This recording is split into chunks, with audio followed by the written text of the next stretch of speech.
You do not labor for the reward of food. You do not labor for the reward of buying material things, things that are going to perish.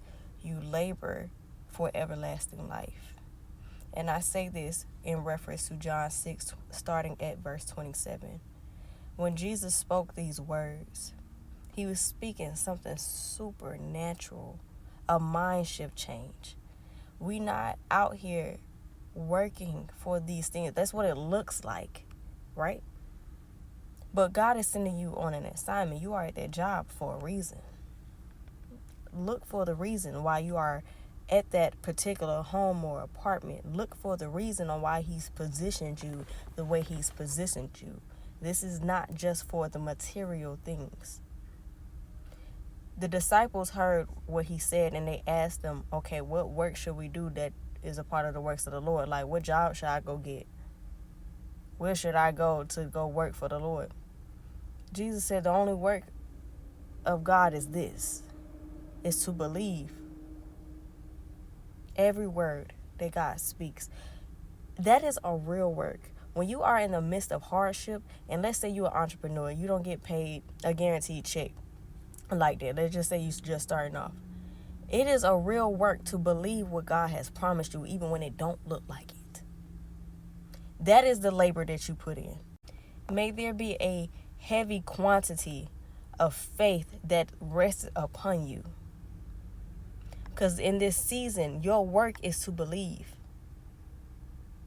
I know you may feel hungry in this moment, but God's going to provide. And what you got to do, believe that he will. Believe what he say and obey. I remember in further back earlier chapters of John, when Jesus said, you people will only believe unless you see signs and wonders. And then a man came and said, hey, can you come to my house? My son is going to die. Hurry up. Can you come to my house? And Jesus said, go ahead back home. Your son will live. You know, it took faith for him to walk away and believe what he said without seeing the signs, without seeing the wonders.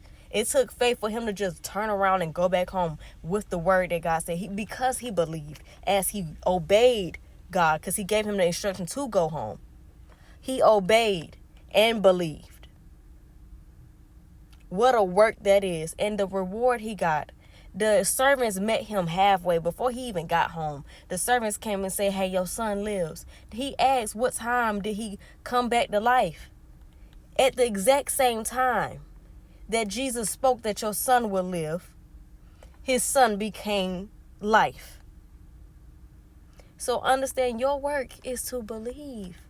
And it seems simple. It's just one word. You ain't got to go out there and slave for nobody. You ain't got to be nobody's coordinator. You ain't got to call nobody.